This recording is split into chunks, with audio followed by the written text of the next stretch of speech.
1, 2, 3, 4. Hi everyone, this is Jewish Talk coming to you live from Nassau Community College on 90.3 WHPC, also streaming on the iHeart and the iTunes app. We can be seen in the studios on my Facebook Live page and the WHPC Live Facebook Live page. I'm waving right now for those listening. My hand is going to the right, to the left, and in between. This program is later archived on Spreaker.com. So hi there, good morning. My name is Rabbi Perl. Good morning, good afternoon, good evening. You know the routine. This all depends on when you are listening or watching. Well, right now, let me tell you, Jonathan Wolf is watching us. Zalman Waig, Denise Zellickson, Sharon Jacobs, Rosemary Hoffman. I'm telling you, that's coming in like, who knows, it's like raining and pouring over here. Welcome to everybody listening to us. Karen Green, Shalom Aleichem to you. Good morning to you. And to everybody listening and watching, I'm going to begin with, every Shabbos, every Saturday, I have to do a little sermon in the shul, and I take it very seriously. And I received that many comments yesterday that I felt that I should share what I did with everybody yesterday with everybody today. So I'm going to begin. This is under the headline, you could say, or the words Putin and Zelensky. A vital lesson in leadership. There's a famous man called John Maxwell, and he put it this way: leaders become great not because of their power, but because of their ability to empower others. So there are two types of leaders: leaders of power, who lead by force, and leaders of empowerment, who lead by influence. So the difference between the two is striking. The leaders of power seek to gain control over people and their territories. Leaders of empowerment aim to let go of their control by sharing all that they have with others, from their wisdom to their skills to their possessions. Judaism has not always looked at leaders of power favorably. Even the appointment of kings, leaders of power, is frowned upon in our holy Torah. Conversely, though, Judaism calls for and celebrates leaders of empowerment. Our history is replete with such shining examples who are praised and admired until this very day. Let me give you some examples. Abraham, he empowered the world with monotheism. Moses empowered a nation with freedom.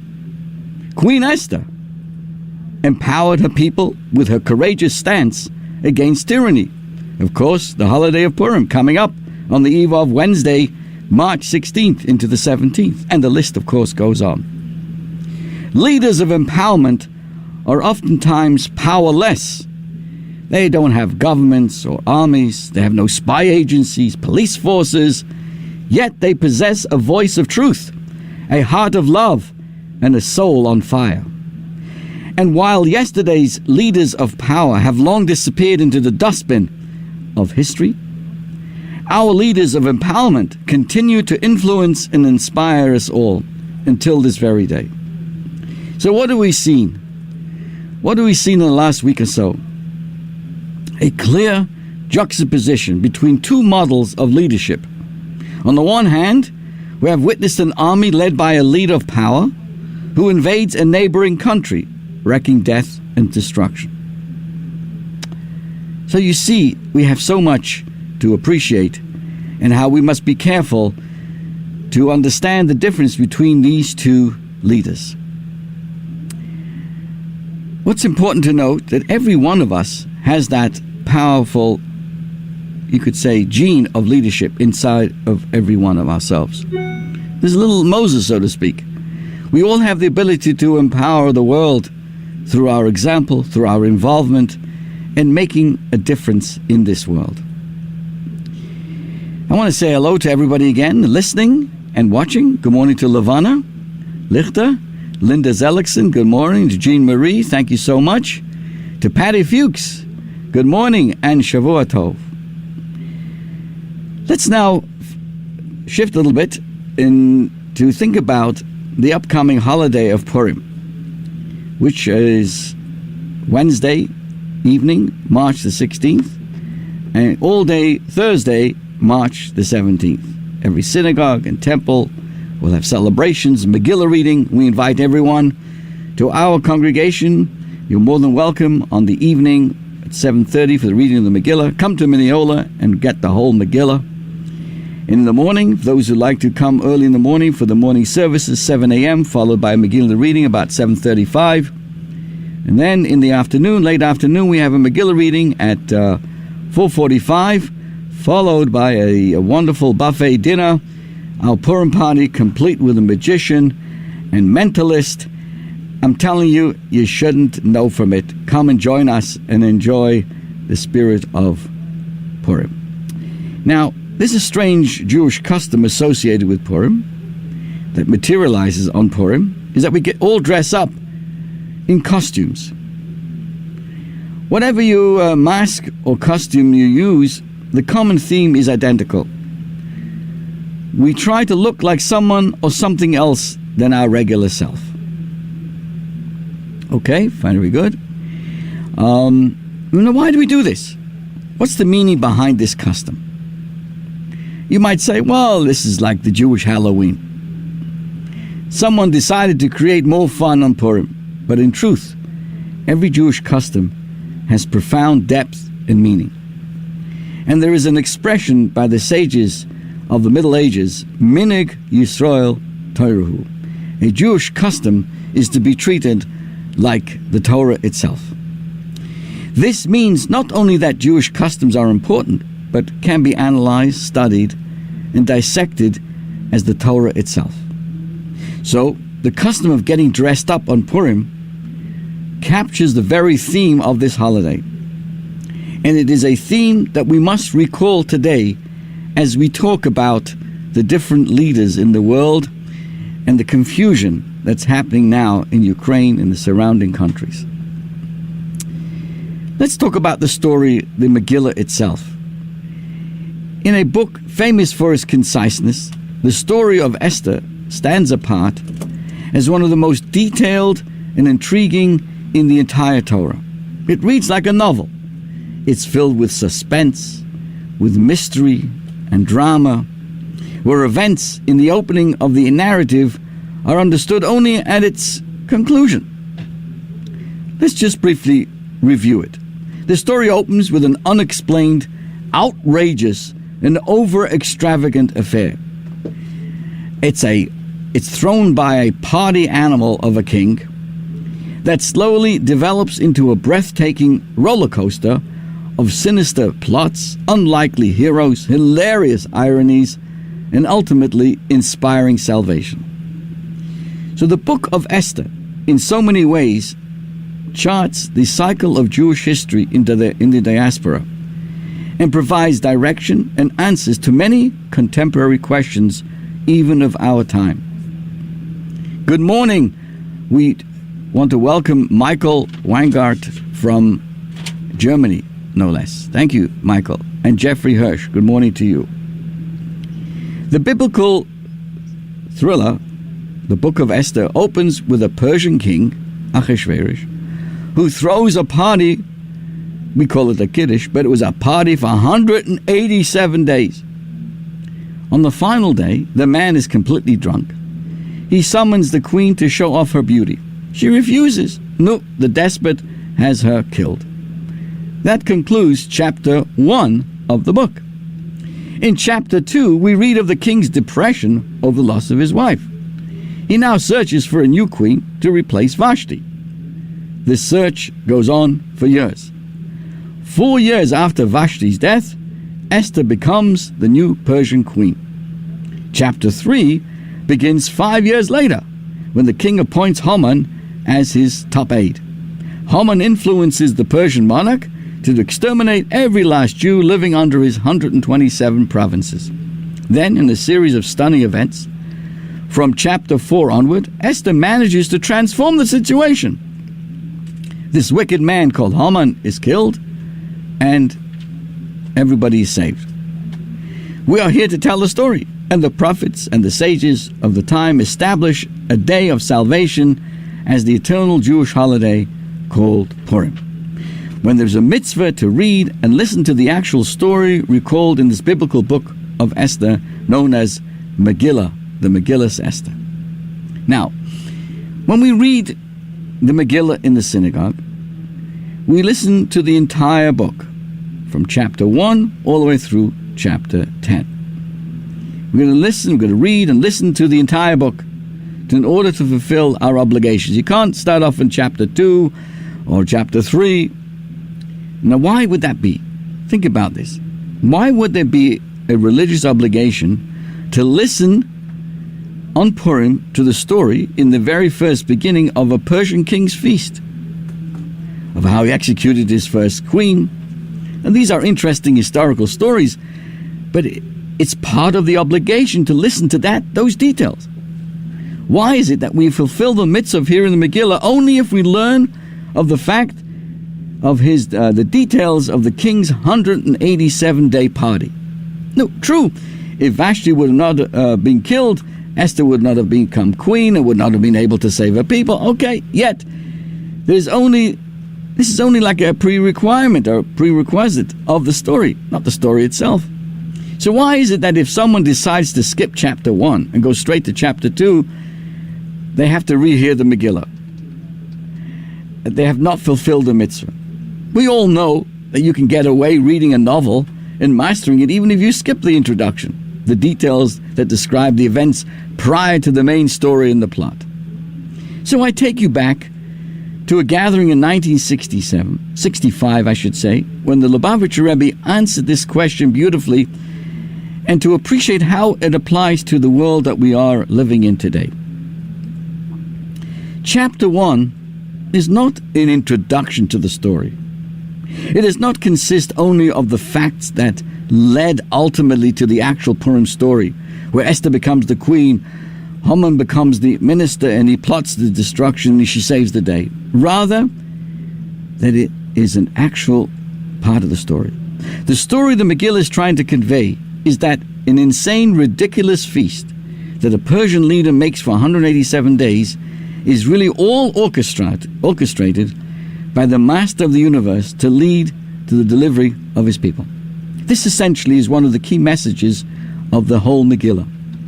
The Megillah teaches us that even that which is not part of the story is really all part of the story. A king throws a feast for 187 days. How in the world is that connected to the ultimate purpose of the creation?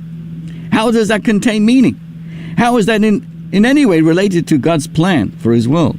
Yet in reality, 10 years later, I should say, a decade later, we discover that the events of that feast is what led to the salvation and the rescue of the entire nation. All of the details of history, even those which appear to be isolated, self-contained events, are really God's perspective in understanding the entire world. It's not just part of the ultimate story. On Purim, we discover that nothing is as it seems. Back to our question, why do we disguise ourselves on Purim? Because on Purim, nothing is as it seems. And I openly say this, dear friends, what's going on in Ukraine, etc., is nothing what it seems. Was the banishment of Vashti simply one of those things that happened when this Persian emperor gets drunk? Was it just a coincidence that Mordechai happened to overhear a plot to kill the king? Did Ahasuerus choose Esther to be his queen because she happened to be the most beautiful woman in the empire? Was it plain bad luck for the Haman that he happened to come to visit Ahasuerus just when the king was having Mordechai's heroic deeds read to him, as we all know in the details of the Megillah? And I encourage you all to read it up in advance so you get the whole Megillah. Was it Esther's charm and Ahasuerus' flippancy that made the king suddenly hang his favorite minister? Purim was instituted because at that time we understood that it was God himself who did all of the above. He was just disguising himself as a Persian palace soap opera. Think about this. When the Jewish people left Egypt on Passover, the entire neighborhood from Giza to Gaza, from Memphis to Mesopotamia, resonated with these miracles wrought by Hashem. When a small jug of oil burned for 8 days on Hanukkah, the most skeptical of Hellenists saw that it was an act of God. Purim is unique in that the most miraculous of salvations was shrouded in the garments of nature, luck and coincidence. God was hidden and remained hidden. His name does not appear once in the entire Megillah. So again, Purim is a masquerade. Esther, the word Esther, is I shall hide, is scrolled up. Even the poppy seeds, right? What do we eat? We eat these hamantash. And what is it? Basically poppy seeds filling, that peeking out of the folds of the dough. That's the hamantash. Okay, so you like prunes. Okay, you like prunes. Not to mention the whole concealed meat, the chicken, right? What is the typical food eaten on Purim? It's the hamantash, which is dough that hides all the nice prunes or the poppy seeds. And what about the kreplach? K-R-E-P-L-A-C-H. Kreplach. What is a krepel? A kreplach is dough with the meat, the nice stuff on the inside. This is what Purim is. It's a disguise. It's a reminder that all the details in our life, every coming and going that we somehow think, that's unconnected. It just happened to be. There's no such thing as just happened to be. It's one long Megillah. Everything that goes on in the world we may not understand. It may not be clear to us what's going on, but there's a plan. There's something deeper under the inside. This is what the disguise of Purim reminds us. So the Megillah spans a 9-year period, right? We try to knock it out, read it through quickly, like in a half an hour. If it's more than a half an hour, everybody gets bent out of shape. But really, it actually covers 9 years. And we read it in this quickly fashion, but we see with perspective and hindsight how every detail was working towards a purposeful end. The story of the Megillah is that everything is part of the Megillah story. Each of our lives is fragmented in so many ways. We are often torn between diverse duties and inclinations. We have so many conflicts and lots of confusion to deal with, and surely in the world that we live in today. But Purim teaches us it is all part of one cohesive story. If a person introduces God into their life, if we start to view life from God's vantage point, then even a Persian party is part of the story of God helping to transform the world through Torah and mitzvahs. This is what Purim teaches us. The entire grandiose story of the universe is all part of a single story. It's all part of a long story. And we are reminded that we are to be an ambassador of love and light at home. A 187-day party was really part of a single story, a part of all that was going on. And so it is with every large and small story of our world and our history. So the Megillah teaches us to view world events, how to look at it. The story of Purim is not just what God did at that time. It is a much deeper story, that the lavish feast of a mighty king is part of a vast plan that leads to the objective of existence. The Megillah teaches us that the role that we all have in this vast universe. The entire vast cosmos is here for us to be able to transform. The whole Purim, what is Purim about? I laugh because it's so obvious. Sometimes something so obvious. Purim emphasizes that the ultimate role of this world is not destruction. It was the transformation of evil decrees by evil people. In this case, it was Haman. And that isn't the ultimate view of the world, the purpose of the world of war and destruction, well, of transformation, of light, and to create a world filled with goodness and kindness. This is the essence of the Purim story. Think of the incredible events. Who was the one who suggested to get rid of Vashti and then caused Esther to be chosen, it was none other than Haman himself. He himself is the one who ultimately allowed Esther to enter the palace and do away with him. Who was the one who decided which day would be the wrong one to attack their enemies in self-defense and destroy their killers?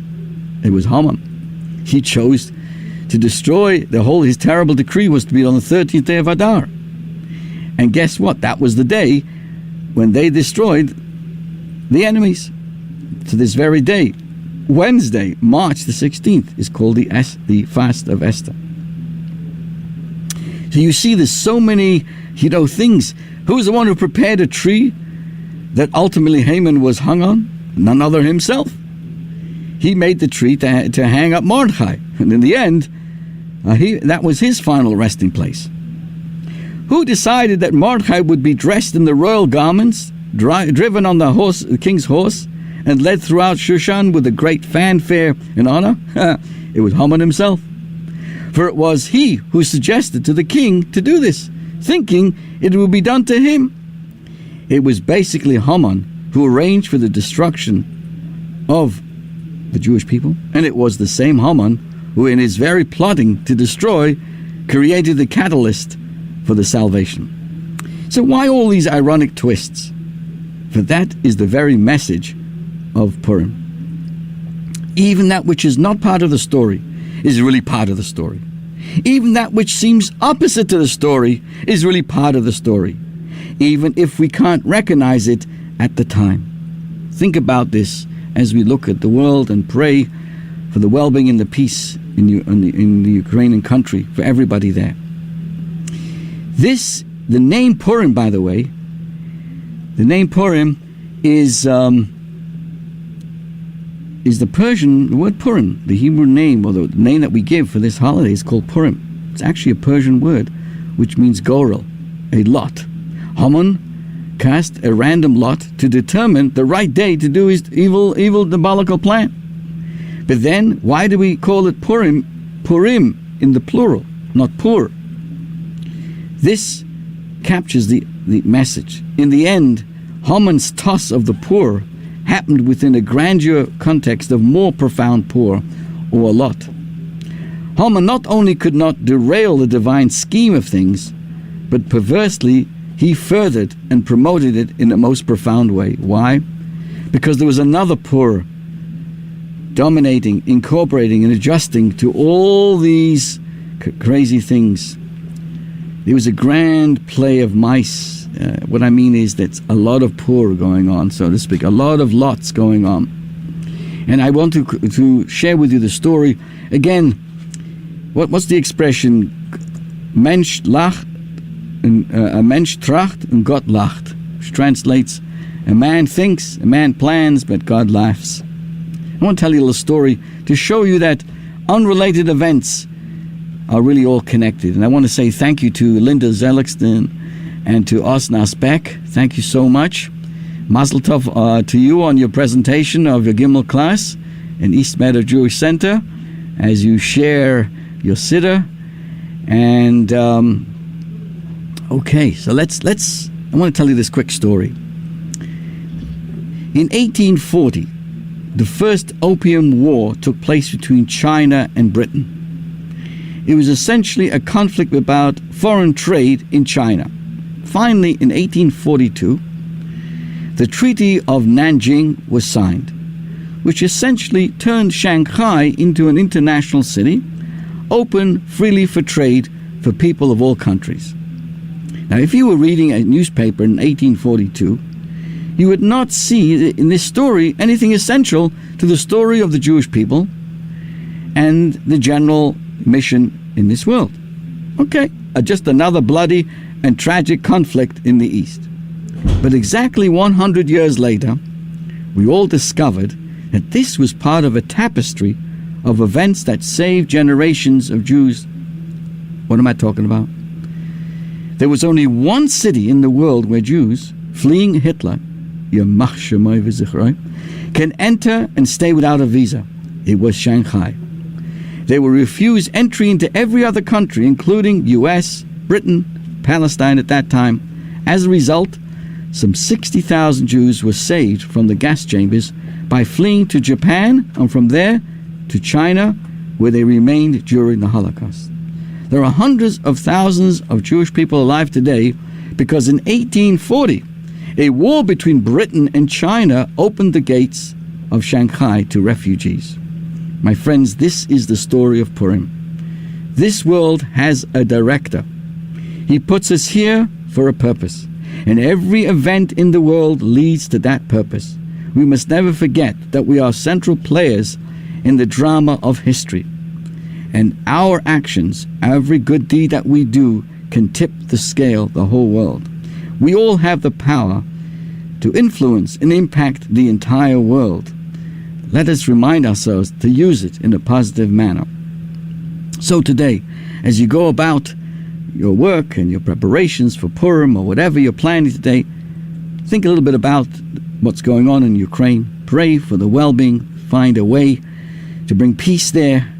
But remember, Hashem has a plan. And maybe, certainly we don't know exactly what's going on out there.